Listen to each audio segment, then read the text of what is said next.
Então, vamos lá, gente. A gente tinha parado ou começado a conversar sobre o Apple, tá? O que é que acontece? Volto a dizer, é algo que eu não recomendo, tá? A gente deve usar somente quando eu não tiver acesso à fonte, ok? Se usar, eu já orientei alunos que acham bonito usar esse termo e colocam. Aí você, por exemplo, é a mesma coisa de eu chegar e usar, pegar um trabalho que Laura fez e que citou Eliseu Martins, um autor extremamente comercial, e aí eu usar o Apple com um trabalho dela, num livro que eu consigo facilmente ter esse acesso, tá? Então, é importante que a gente saiba que é uma ferramenta, a gente pode utilizar, pode, mas nessas situações, tá? Quando, de fato, a gente não tem acesso à obra original. Ok? Outra coisa que é bem importante a gente utilizar são as notas explicativas. Também é outro artifício que a gente precisa utilizar, mas também tem que utilizar com moderação, ok? Então, como assim? A nota de rodapé ela tem uma função. A função dela é tipo assim, eu vou utilizar uma nota de rodapé para explicar um determinado ponto do texto. Ou seja, eu estou falando sobre, por exemplo, uma lei e cito num determinado momento que a Lei 6404 foi revogada com a entrada de alguns artigos da Lei 6404 foi revogado com a entrada em vigor da Lei 11638. E aí eu não quero estar explicando quem é a Lei 6404, nem muito menos a Lei 11638. Eu faço uma nota de rodapé e quem tiver essa curiosidade vai lá embaixo e vai ver que a Lei 6404 é uma lei, a lei das SAs. E a Lei 11638 também é a nova lei das SAs. Então vai estar lá na nota de rodapé para que eu não tenha que interromper o raciocínio para explicar para o leitor qual é a nota de rodapé. Tá? Então, a nota de rodapé ele funciona para isso. A gente utiliza para explicar um determinado ponto do texto, que se eu for utilizar o texto para explicar, eu vou fugir um pouco do contexto do que eu estou escrevendo, tá? E aí a nota de rodapé são marcadas por um número sobrescrito no final da palavra, tá? Ou do texto, tá? E aí a gente marca e coloca isso abaixo. Então, a configuração da nota de rodapé é essa aqui. Devem ser comentadas no pé da mesma página, abaixo de uma linha contínua de 5 centímetros. Tá? Então, eu preciso, de fato, fazer esta configuração. Ok? Então, a linha contínua de 5 centímetros, espaço simples, fonte tamanho 10. E aí, outra recomendação, gente. Vamos evitar o excesso de notas de rodapé. Porque, como ele mesmo falou aí no texto, a nota de rodapé tem que ser citada na mesma página. E, às vezes, a gente coloca tanta nota de rodapé que, às vezes, metade da página do trabalho da gente é nota de rodapé. Ou seja, o leitor vai acabar lendo mais, tendo mais interesse em ler a nota de rodapé do que o texto que está transcrito na página inteira. Então, também vamos utilizar as notas de rodapé quando necessário e com moderação, ok?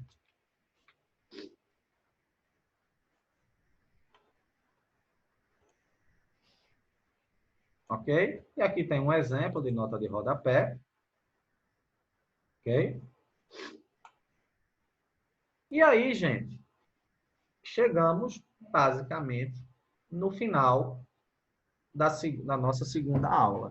E aí vamos começar agora realmente a pensar no nosso projeto de artigo e escrever. Porque até então, na atividade 1, eu pedi para vocês pensarem no tema central e em 3 subtemas. Agora a gente vai começar a colocar isso num documento e escrever sobre isso. E aí, qual é a nossa atividade? Beleza? A partir do tema central e dos 6 subtemas que a gente definiu lá atrás, o que é que nós precisamos providenciar? Beleza? A capa, folha de rosto e folha de avaliação, ou seja, os elementos pré-textuais já vamos fazer na segunda atividade. Olha, professor, que bom, eu vou estar fazendo agora, então eu já vou corrigir agora. Então, um item da tua avaliação, tu já vai começar a trabalhar agora. Segundo item, você vai fazer 3 referências para cada um dos 3 subtemas. Vocês não escolheram lá 3 subtemas.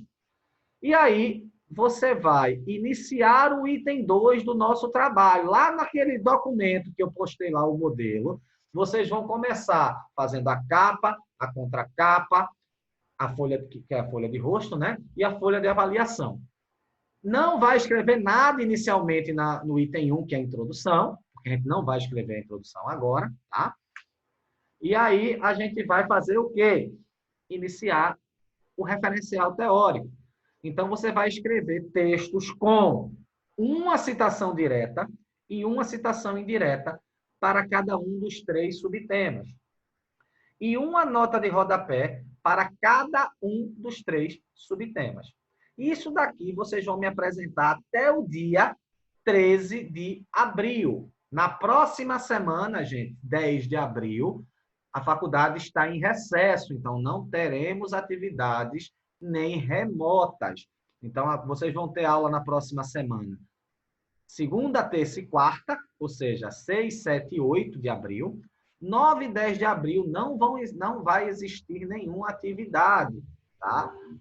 A não ser que aconteça algum tipo de negociação, mas hoje, pelo nosso calendário acadêmico, não vai ter atividade e foi confirmado pela direção que não tem atividade nesses dias, nem remotas, tá? Então, a atividade vai ter segunda, terça e quarta. Então, na próxima sexta, gente, não vai ter aula. Eu coloquei, tá, no material que vocês viram na primeira aula, o dia 10 de abril como aula de monitoramento, ou seja, quem tiver dúvida, manda as dúvidas por WhatsApp, que eu vou esclarecendo. No dia 10, eu vou esclarecer pelo WhatsApp, ok? Mas, veja, a atividade eu coloquei para o dia 13, ou seja, a semana quinta-feira santa é dia 9, sexta-feira é dia 10, 11, sábado, 12, domingo de Páscoa, deixei vocês relaxarem. Dia 13 até 11h59, eu quero essa atividade postada lá no Classroom, ok? Por quê, gente? Eu preciso corrigir isso e confrontar isso com vocês antes da gente iniciar a nossa próxima aula, que está marcada para o dia 17 de abril, ok? A gente se encontra com aula aqui pelo Zoom, no dia 17 de abril, visto que eu não acredito que o panorama atual vá mudar ou modificar daqui para o dia 17, tá? Então, a gente se encontra no dia 17 aqui, ok? Então, a atividade já está marcada, o nosso dia de aula já foi determinado, e aí eu vou só, para finalizar esse vídeo, eu só vou comentar com vocês o seguinte, gente. Alguns alunos estão com dificuldade para postar atividade. Não mandem para o meu e-mail as atividades. Por quê? Porque o meu e-mail, para verificar, como é um e-mail institucional, eu preciso estar logado no computador. Então, isso me atrapalha mais do que me ajuda. Eu prefiro que vocês... Eu prefiro não. Eu gostaria que todos enviassem a atividade pelo Classroom. Ah, professor, eu não consigo, eu estou com dificuldade. Muitos alunos estão reclamando. Eu comecei a gravar um tutorialzinho de como anexar as atividades via sala de aula no Classroom. Eu estou fazendo pelo celular e depois vou filmar um vídeo pelo computador. Gente, não tem mistério. É a mesma coisa que anexar um anexo no e-mail. Então, assim, qual é a vantagem de lá? Fica registrado, eu corrijo pelo próprio celular, já lanço a nota pelo celular, já tenho feedback automático para vocês pelo próprio celular. Então, eu posso fazer isso sem estar me preocupando em abrir um notebook, etc, etc. Tá? E se eu quiser, por algum motivo, baixar o arquivo, eu também posso baixar pelo próprio celular e mandar imprimir aqui na minha impressora, tá? Então, eu preciso disso. Ah, eu estou com dificuldade. Até amanhã eu devo estar postando o vídeo explicando como é que se anexa uma atividade no Classroom. Eu até já fiz 2 tentativas aqui no celular, só que a primeira eu não gostei e a segunda ela ficou um pouco extensa e aí não está conseguindo transmitir pelo WhatsApp. Então, eu vou fazer essa gravação, tá? Mas, nesse momento, eu vou finalizar aqui a gravação. Como a gente ainda tem tempo, eu só vou finalizar a gravação e continuo aqui até expirar os 40 minutos, tá? Muito obrigado pela paciência de vocês e a gente se encontra aqui no dia 17. Estou parando aqui a gravação